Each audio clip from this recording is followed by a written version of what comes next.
이치로 따지자면 조선 독립을 지금껏 그다지 신통히 염두에 두어본 적이 없는 송주사라 오늘의 이 보도에도 비교적 무관심해야 할 것이었다.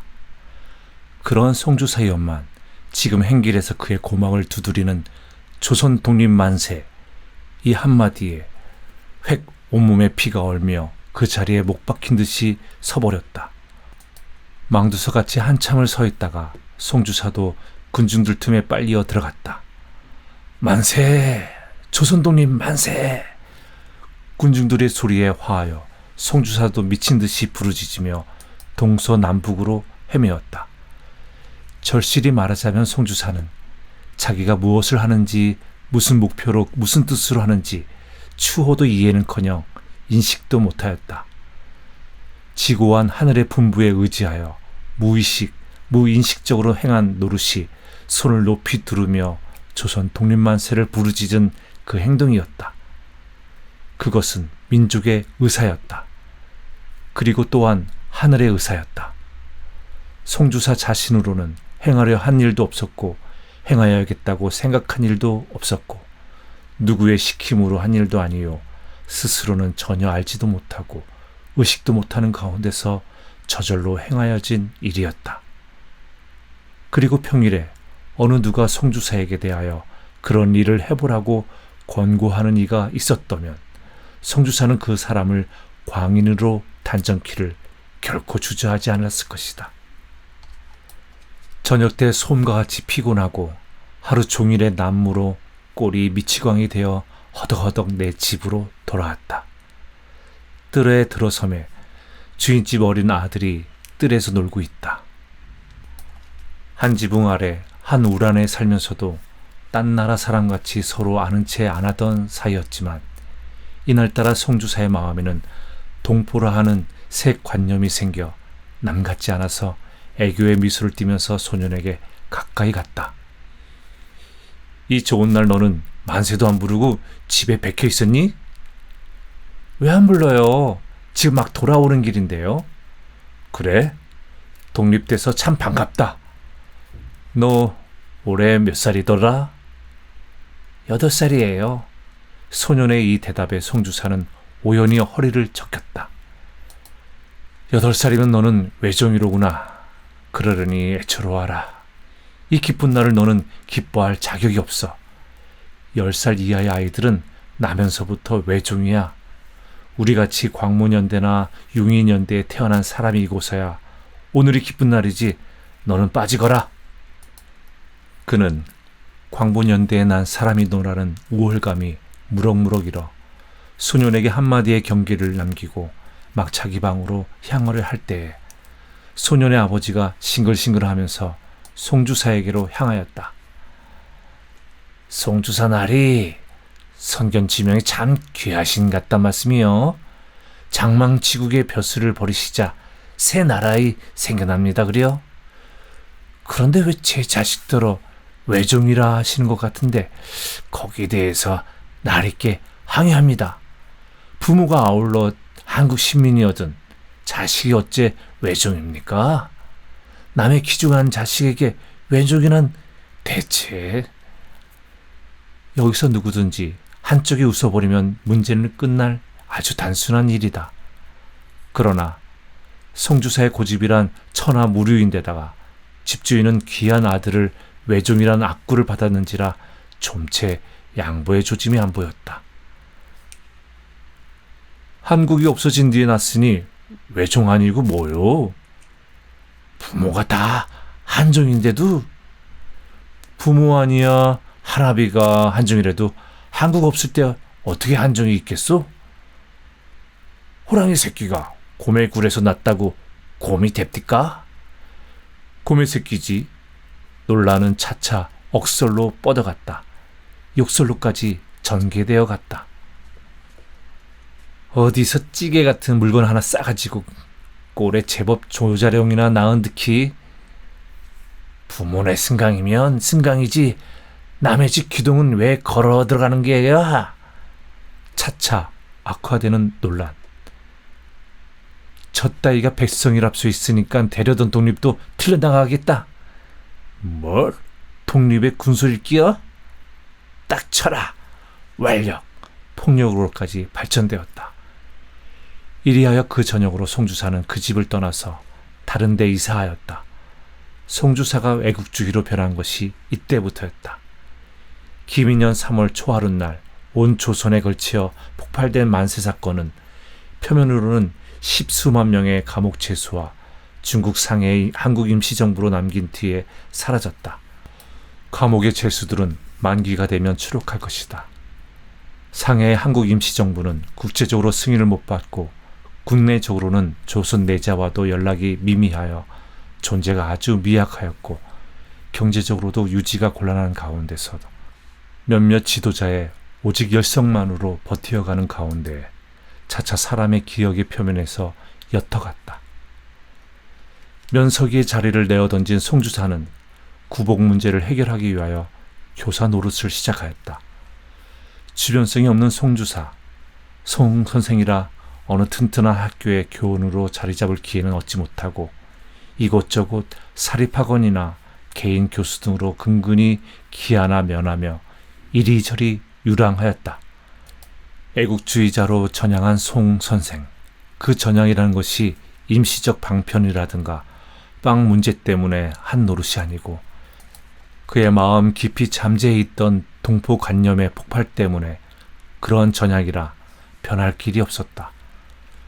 그동안 감옥살이 유치장살이도 여러 차례 하였다.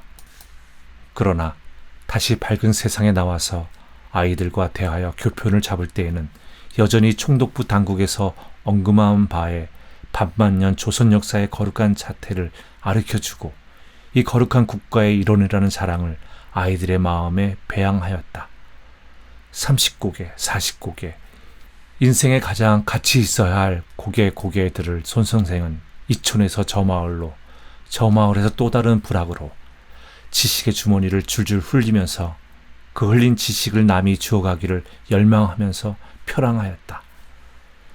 치자 당국이 의식적으로 말살코자 하는 조선학의 지식은 송 선생의 힘으로 북조선에서 조선의 촌락촌락에 심어졌다. 그의 꽁한 태도가 송 선생이라기보다도 송첨지라는 편이 적절하겠으므로 어느 지방에서 시작된 칭호인지 모르지만 어느덧 송첨지라는 칭호로서 북조선의 촌락촌락에 그의 이름은 널리 퍼져나갔다. 그러나 송첨지가 유명해지면서 유명해지느니 많지 송첨지가 훌리고 간 지식부러기는 당국의 입장으로는 역한 것이므로 당국이 송첨지에 대한 탄압도 차차 강화되고 노골화되었다. 마지막에 당국의 탄압이 하도 세밀해지므로 송첨지는 국경을 넘어서서 만주 땅으로 들어갔다.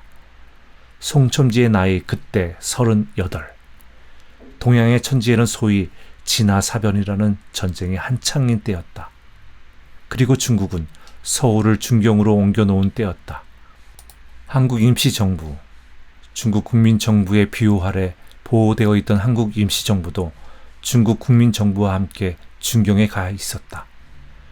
혁명가도 아니요, 정치가도 아니요, 다만 열렬한 애국자로 교사로 지도자로 만주 일원의 조선인 사회에는 송첨지의 이름은 꽤 높고 널리 전파되었다. 위험성 있는 지도자가 아니요, 무엇을 강요하는 혁명가도 아니요, 일반 대중과 무릎을 겹고 마주 앉아서 토론하며 애국 사상을 배양해주고 동족애의 관념을 길러주는 송첨지는 만주 일원의 조선 사람 사회에서는 이제는 없지 못할 지도자였다. 나이도 40을 지났으니 경의를 표하기에 남 부끄럽지 않고 아무런 홀대를 할지라도 나무려워하지 않으니 어떤 좌석, 어떤 회합의 틈에라도 섞일 수 있었다. 진화 대륙에서 여러 해 동안을 계속되던 인류의 잔혹한 행동, 전쟁은 그 무대가 바뀌면서 태평양 상으로 넘어가서 인종으로는 백인, 홍인, 흑인까지 뒤섞여 유사 이래의 최다량 살인 행위가 벌어져 나갔다. 일본인이 이르는 바 소위 대동아 전쟁이다. 20소년 시대부터 사반세기간을 조선인의 마음에 민족애가 불일어서 민족적 대동단결을 할 수 있는 우수한 민족으로 향상시켜 우수한 민족으로 하여금 일본에게 빼앗겼던 국민을 회복할 기회를 지어보려고 노력하여 온 송첨지. 잃어버릴 때에 아까운 줄 모르고 잃어버리고 잃어버린 처음 몇 해 역시 아깝지도 않고 통분한 줄도 모르겠더니 나이가 들어감에 따라 나날이 국권 회복의 야심이 늘어가고 국가 독립의 욕심이 강하여 감을 통절히 느껴졌다. 나이 반 90. 여생이 얼마 남지 않은 오늘에 앉아서 바라건대 내 생전에 독립국가의 국민이 되어보기는 가망이 천리다.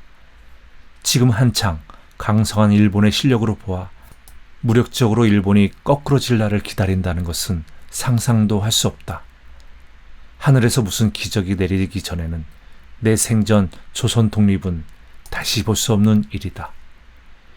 이러한 때에 그새 중국과 5년간이나 싸워서 기진맥진한 일본이 세계의 부강국 미국과 영국 두 나라에 한꺼번에 싸움을 걸었으니 일본에도 군략가가 있고 정치가가 있는 한에는 이번의 전쟁이 절대로 일본의 패배로 돌아갈 것은 숫자가 넉넉히 증명할 것인데 스스로 이 망동을 한 것은 자진하여 자멸치책을 취한 것이다. 이는 하늘이 조선의 자주를 주려는 조짐이 아닐까. 만년에 들려서 차차 미신과 운명론에 기우는 자신을 스스로 조소하면서도 이러한 꿈밖의 꿈을 생각해 보려는 자신을 스스로도 어찌할 수가 없었다. 그 뒤에는 어떻게 될지 미지수이지만 적어도 이번 전쟁의 결과로서 조선이 일본의 굴레에서만은 벗어나게 될 것이다. 조그만치라도 내 실력만 있으면 이러한 절호의 기회에 온갖 세력 다 물리치고 조선 혼자서 스스로 설 기회를 지울 수 있으련만. 많은 고생을 핫하신지 50까지는 아직 수년간 남아있지만 송첨지는 어떻게 해보면 60에 가까운 노인같이도 보였다. 그리고 최근 갑자기 체력이 감소되고 원기 없어짐을 스스로도 느낄 수가 있었다. 소위 대동아 전쟁은 저편이 잠잘 동안에 내려친 첫 번 일격만은 원기 좋았으나 그 다음부터는 꾸준히 일정한 속도로 쫓겨 돌아온다. 이 속도로 보아서 1945년을 넘기지 못할 것만은 이제는 확정적으로 되었다. 1945년 8월 초순, 송첨지는 만주의 어떤 시골에서 앓고 있었다. 처음에는 대수롭지 않게 보았었는데 날이 경과하자 병세는 더 침중해가는 뿐이었다. 부근의 노인들이 이 소탈한 지도자의 병을 구원하고 있었다. 첨지, 좀 어떠셔요? 네, 고맙소이다.